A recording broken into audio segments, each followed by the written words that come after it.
253 రోజు దేవుని యొక్క వాక్యాన్ని చదువుకుందాం. ఆమోసు గ్రంథము 7వ అధ్యాయము. కడవరి గడ్డి మొలుచున్నప్పుడు ప్రభువైన యెహోవా మిడతలను పుట్టించి దర్శన రీతిగా దానిని నాకు కనపరిచెను. ఆ గడ్డి రాజునకు రావలసిన కోత అయిన తరువాత మొలిచినది. నేలను మొలిచిన పచ్చిక ఎంతయు ఆ మిడతలు తినివేసినప్పుడు ప్రభువైన యెహోవా, నీవు దయచేసి క్షమించుము, యాకోబు కొద్ది జనము గలవాడు, అతడేలాగు నిలుచును అని నేను మనవి చేయగా యెహోవా పశ్చాత్తాపపడి అది జరుగదని సెలవిచ్చెను. మరియు అగ్నిచేత దండింపవలనని అగ్ని రప్పించి ప్రభువైన యెహోవా దానిని దర్శన రీతిగా నాకు కనపరిచెను. అది వచ్చి అగాధమైన మహాజలమును మృంగివేసి స్వాస్థ్యమును మృంగ మొదలుపెట్టినప్పుడు ప్రభువైన యెహోవా, యాకోబు కొద్ది జనము గలవాడు, అతడేలాగు నిలుచును మానివేయమని నేను మనవి చేయగా ప్రభువైన యెహోవా పశ్చాత్తాపపడి అదియు జరుగదని సెలవిచ్చెను. మరియు యెహోవా తాను మట్టపు గుండు చేతపట్టుకొని గుండు పెట్టి చక్కగా కట్టబడిన ఒక గోడ మీద నిలబడి ఇట్లు దర్శన రీతిగా నాకు కనపరిచెను. యెహోవా, ఆమోసు, నీకు కనబడుచున్నదేమని నన్ను అడుగగా నాకు మట్టపు గుండు కనబడుచున్నదని నేనంటిని. అప్పుడు యెహోవా సెలవిచ్చినదేమనగా, నా జనులకు ఇశ్రాయేలీల మధ్యను మట్టపు గుండు వేయబోచున్నాను. నేనికను వారిని దాటిపోను. ఇస్సాకు సంతతి వారు ఏర్పరిచిన ఉన్నత స్థలములు పాడైపోవును. ఇశ్రాయేలీల ప్రతిష్ఠిత స్థలములు నాశనమగును. నేను ఖడ్గము చేతపట్టుకొని యరొబాము ఇంటివారి మీద పడుదును. అప్పుడు బేతేలులోని యాజకుడైన అమజ్యా ఇశ్రాయేలు రాజైన యరొబామునకు వర్తమానము పంపి, ఇశ్రాయేలీల మధ్య ఆమోసు నీ మీద కుట్ర చేయుచున్నాడు. యరొబాము ఖడ్గము చేత చచ్చుననియు ఇశ్రాయేలీలు తమ దేశమును విడిచి చెరలోనికి పోవుదురనియు ప్రకటించుచున్నాడు. అతని మాటలు దేశము సహింపజాలదు అని తెలియచేశెను.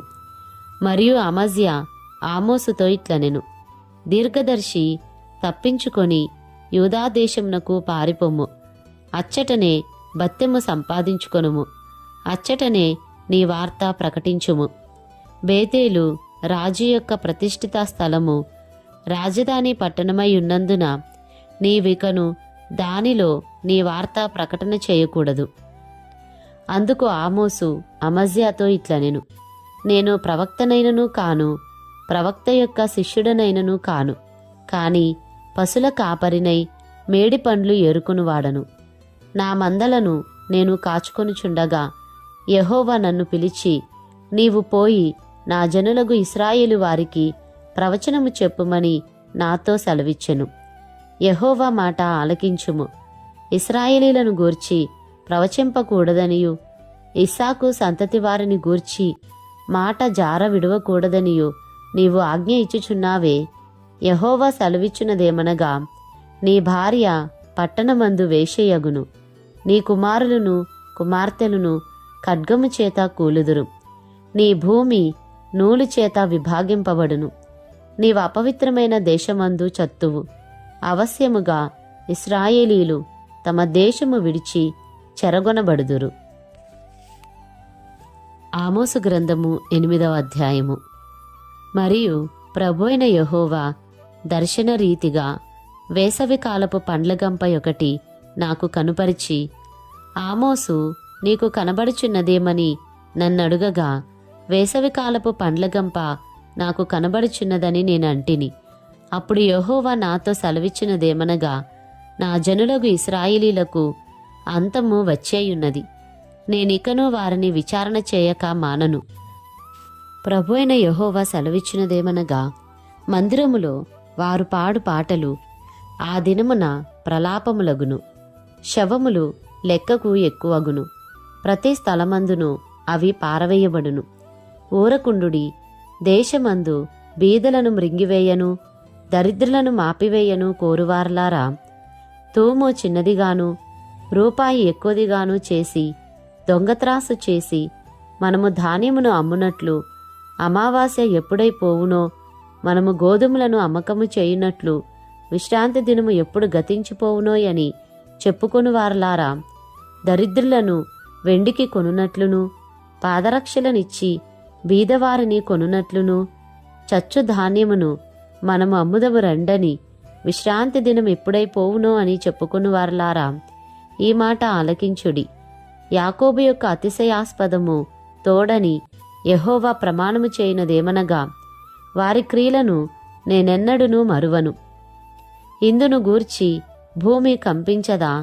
దాని నివాసులందరూ అంగలార్చరా? నైలు నది పొంగునట్లు భూమి అంతయు ఉబుకును.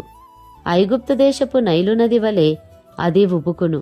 మిస్రయీము దేశపు నది వలె అది అణగిపోవును. ప్రభు అయిన యెహోవా సెలవిచ్చినదేమనగా, ఆ దినమున నేను మధ్యాహ్న కాలమందు సూర్యుని అస్తమింపజేయుదును, పగటివేళను భూమికి చీకటి కమ్మజేయుదును. మీ పండుగ దినములను దుఃఖదినములుగాను, మీ పాటలను ప్రలాపములుగాను మార్చెదును. అందరినీ మొలల మీద గోనెపట్ట కట్టుకొనజేయుదును. అందరి తలలు బోడి చేసెదను. ఒకనికి కలుగు ఏకపుత్ర శోకము వంటి ప్రలాపము నేను పుట్టింతును. దాని అంత్యదినము ఘోరమైన శ్రమదినముగా ఉండును. రాబోవు దినములందు దేశములో నేను క్షామము పుట్టింతును. అది అన్నపానములు లేకపోవుట చేత కలుగు క్షామము కాక, యెహోవా మాటను వినకపోవుట వలన కలుగు క్షామముగా ఉండును. ఇదే యెహోవా వాక్కు. కాబట్టి జనులు యెహోవా మాట వెదుకుటకై ఈ సముద్రము నుండి ఆ సముద్రము వరకును, ఉత్తర దిక్కు నుండి తూర్పు దిక్కు వరకును సంచరించుదురు గాని అది వారికి దొరకదు. ఆ దినమందు చక్కని కన్యలును యవ్వనులును దప్పిచేత సొమ్మసిల్లుదురు. షోమ్రోను యొక్క దోషమునకు కారణమగు దాని తోడనియు, తాను నీ దేవుని జీవము తోడనియు, బెయేర్షెబా మార్గ జీవము తోడనియు ప్రమాణము చేయువారు ఇకనూ లేవకుండా కూలుదురు. ఆమోసు గ్రంథము 9వ అధ్యాయము. యెహోవా బలిపీఠమునకు పైగా నిలిచిండుట నేను చూచితిని.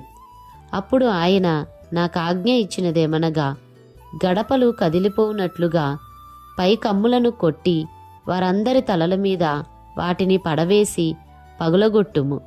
తరువాత వారిలో ఒకడును తప్పించుకొనకుండను, తప్పించుకొను వారిలో ఎవడునూ బ్రతుకకుండను నేను వారినందరినీ ఖడ్గము చేత వధింతును. వారు పాతాళంలో చొచ్చిపోయినను అచ్చట నుండి నా హస్తము వారిని బయటికి లాగును. ఆకాశమునకెక్కిపోయినను అచ్చట నుండి వారిని దింపి తెచ్చెదను. వారు కర్మెలు పర్వత శిఖరమున దాగినను నేను వారిని వెదకి పట్టి అచ్చట నుండి తీసుకుని వచ్చెదను. నా కన్నులకు కనబడకుండా వారు సముద్రములో మునిగినను అచ్చటి సర్పమునకు నేను ఆజ్ఞ ఇత్తును. అది వారిని కరుచును. తమ శత్రువుల చేత వారు చెరపట్టబడినను అచ్చట నేను ఖడ్గమునకు ఆజ్ఞ ఇత్తును. అది వారిని హతము చేయును. మేలు చేయుటకు కాదు, కీడు చేయుటకే నా దృష్టి వారి మీద నిలుపుదును. ఆయన సైన్యములకు అధిపతియగు యెహోవా. ఆయన భూమిని మొత్తగా అది కరిగిపోవును. అందులోని నివాసులందరూ ప్రలాపింతురు. నైలు నది వలనే అది అంతయు ఉబుకుచుండును. ఐగుప్తు దేశపు నైలు నది వలనే అది అణగిపోవును. ఆకాశమందు తన కొరకై మేడగదులు కట్టుకొనువాడును, ఆకాశమండలమునకు భూమి యందు పునాదులు వేయువాడును ఆయనే. సముద్ర జలములను పిలిచి వాటిని భూమి మీద ప్రవహింపజేయువాడును ఆయనే. ఆయన పేరు యెహోవా. ఇశ్రాయేలీలారా, మీరును కూషీయులును నా దృష్టికి సమానులు కారా? నేను ఐగుప్తు దేశంలో నుండి ఇశ్రాయేలీలను, కఫ్తోరు దేశంలో నుండి ఫిలిస్తీయులను, కీరు దేశంలో నుండి సిరియనులను రప్పించితిని. ప్రభువైన యెహోవా కన్ను ఈ పాపిష్టి రాజ్యము మీదనున్నది. దానిని భూమి మీద ఉండకుండా నాశనము చేతును. అయితే యాకోబు సంతతి వారిని సర్వనాశనము చేయక విడిచిపెట్టుదును. ఇదే యెహోవా వాక్కు. నేనాజ్ఞ ఇయ్యగా ఒకడు ధాన్యము జల్లెడతో జల్లించినట్లు ఇశ్రాయేలీలను అన్ని జనుల అందరిలో జల్లింతును గాని ఒక చిన్న గింజైనా నేలరాలదు. ఆ కీడు మనలను తరమి పట్టదు, మన యొద్దకు రాదు అని నా జనులలో అనుకొను పాపాత్ములందరూ ఖడ్గము చేత చత్తురు. పడిపోయిన దావీదు గుడారమును ఆ దినమున నేను లేవనెత్తి దాని గోడను బాగుచేసి దాని పోయిన చోట్లను బాగుచేసి ఎదోము శేషమును నా నామము ధరించిన అన్ని జనులనందరినీ నా జనులు స్వతంత్రించుకొనున్నట్లు పూర్వపు రీతిగా దానిని మరలా కట్టుదును. ఈలాగు జరిగించి యెహోవా వాక్కు ఇదే. రాబోవు దినములలో కోయువారు దున్నువారి వెంటనే వత్తురు, విత్తనము చల్లువారి వెంటనే ద్రాక్ష పండ్లు త్రొక్కువారు వత్తురు. పర్వతముల నుండి మధురమైన ద్రాక్షరసము స్రవించును, కొండలన్నీ రసధారలగును. ఇదే యెహోవా వాక్కు. మరియు శ్రమనొందుచున్న నా జనులగు ఇశ్రాయేలీలను నేను చెరలో నుండి రప్పింతును. పాడైన పట్టణములను మరలా కట్టుకొని వారు కాపురముందురు. ద్రాక్ష తోటలు నాటి వాటి రసమును త్రాగుదురు, వనములు వేసి వాటి పండ్లను తిందురు. వారి దేశమందు నేను వారిని నాటుదును. నేను వారికిచ్చిన దేశంలో నుండి వారు ఇక పెరికివేయబడరని మీ దేవుడైన యెహోవా సెలవిచ్చుచున్నాడు.